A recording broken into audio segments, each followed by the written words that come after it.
kita bersatu dalam doa.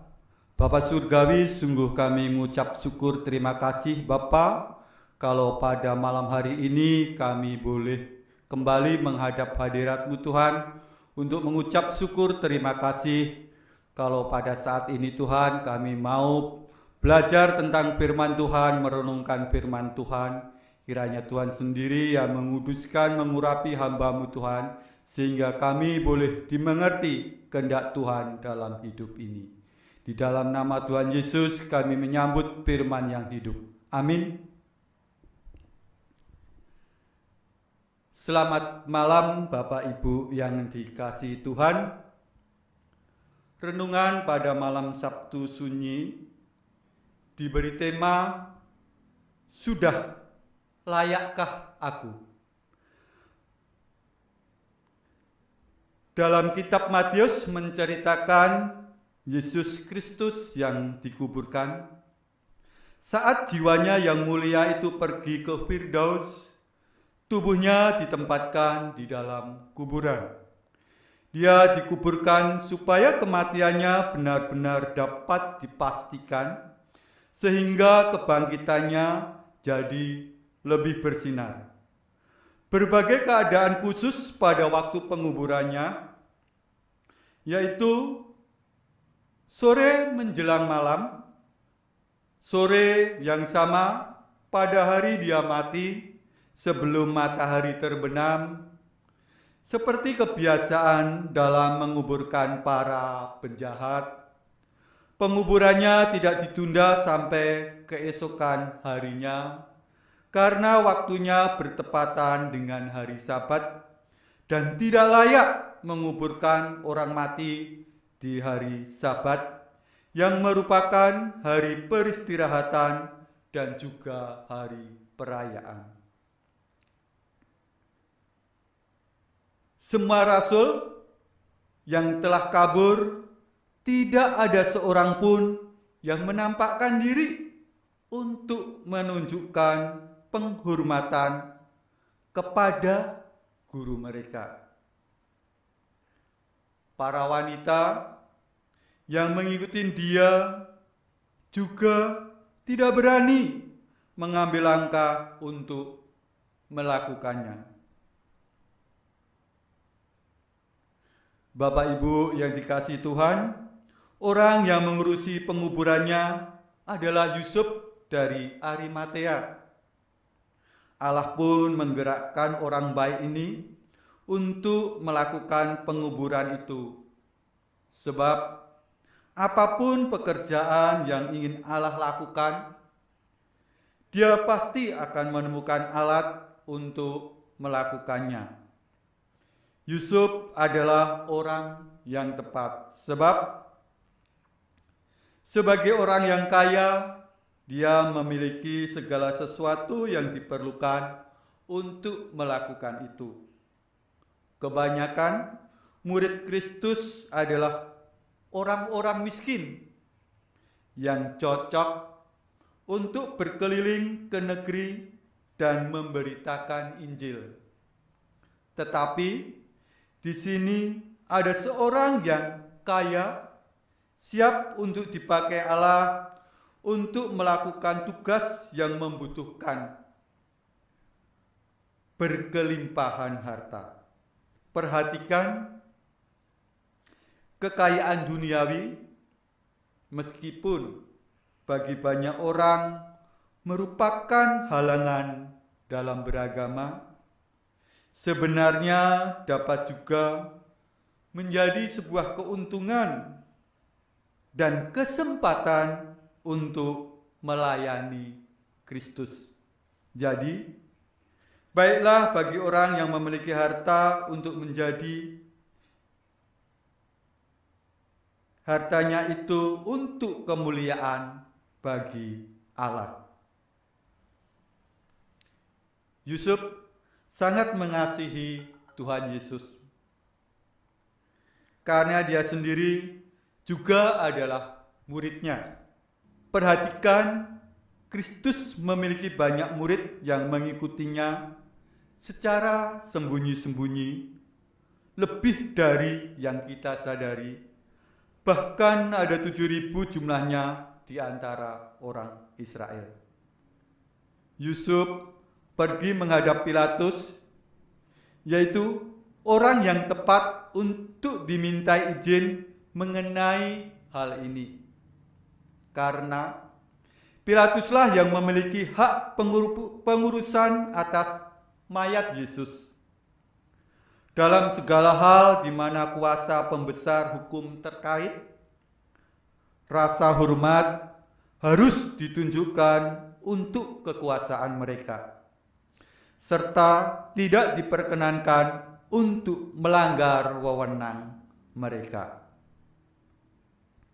Hal baik apapun yang kita perbuat, hendaklah dilakukan dengan damai, dan jangan menimbulkan kekacauan. Pilatus berkenan untuk memberikan mayat Yesus kepada seorang yang akan menguburnya dengan layak, untuk menebus rasa bersalah yang mendera hati nuraninya sendiri, karena dia telah menghukum orang yang tidak bersalah. Kemuliaan bagi Kristus dinyatakan dalam permintaan Yusuf akan mayat Kristus dan pengabulan yang diberikan oleh Pilatus. Dan itu juga merupakan sebuah kesaksian mengenai integritas dan ketulusan Kristus.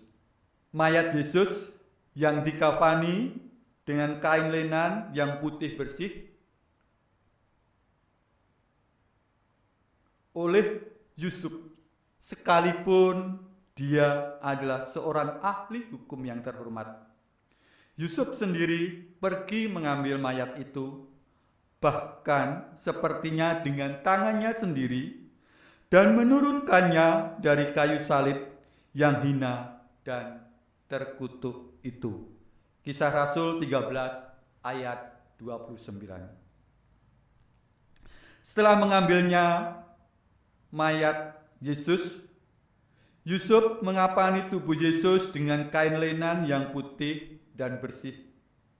Sebab itulah kebiasaan umum pada waktu itu, dan Yusuf juga melakukannya. Dalam penguburan, Tuhan Yesus tidak dilakukan seperti penguburan para pembesar pada umumnya, yang penguburannya dengan cara beramai-ramai dan dihadiri oleh banyak orang. Namun penguburan Yesus sangat kontras dengan para pembesar. Rombongan yang menghadiri yaitu hanya segelintir orang biasa, tidak ada kerabat yang mengiringinya. Tidak ada upacara formal untuk membuat suasana lebih hikmat, melainkan hanya ada sekelompok wanita tulus yang benar-benar bersukacita, yaitu Maria Magdalena. Mereka duduk di depan kubur itu seakan-akan sedang mencoba menghapus kesedihan yang mereka rasakan.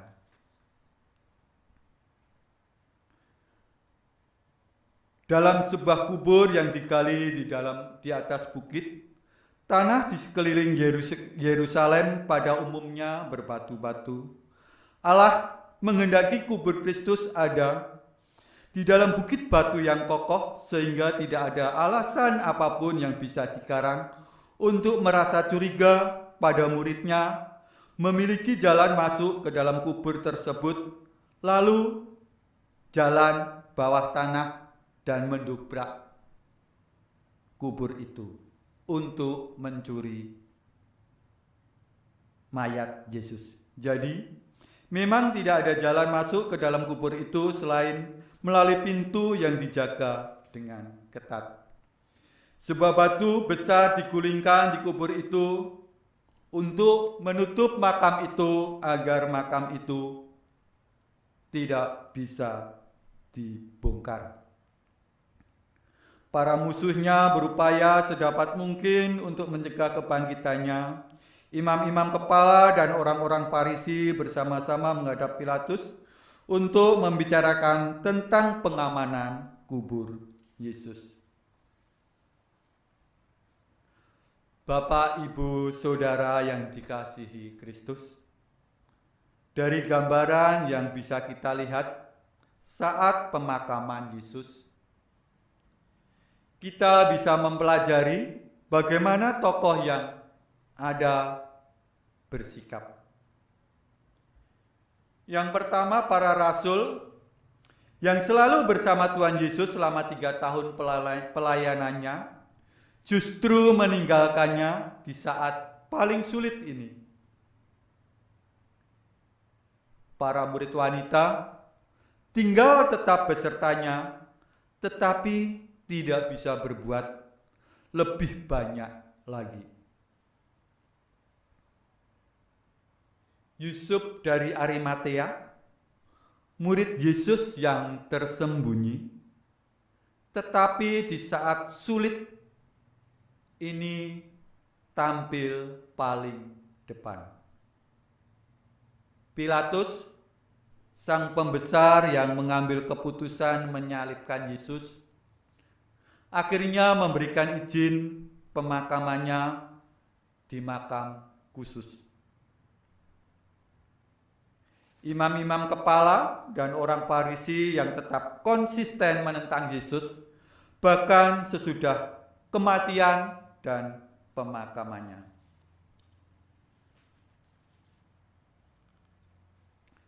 Semua pelakon ini dipakai Allah untuk menjalani perannya dalam karya penyelamatan manusia melalui kematian Yesus di kayu salib. Di Sabtu Sunyi ini kita diajak berkontemplasi untuk merenungkan dalam diri kita masing-masing peran apakah yang diberikan Tuhan untuk kita dalam kehidupan ini. Peran apakah yang sudah kita jalani dalam memuliakan nama Tuhan. Dalam rangka mengabarkan kabar sukacita keselamatan yang bisa kita terima melalui iman dan percaya kepada Yesus yang sudah mati dan bangkit untuk menebus dosa kita,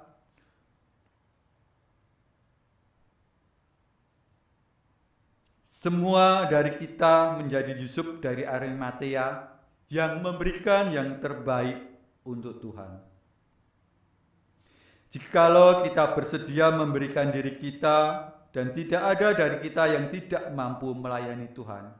Siapapun kita, dari yang kecil sampai tua, dari yang miskin sampai yang kaya, yang saleh dan yang berdosa.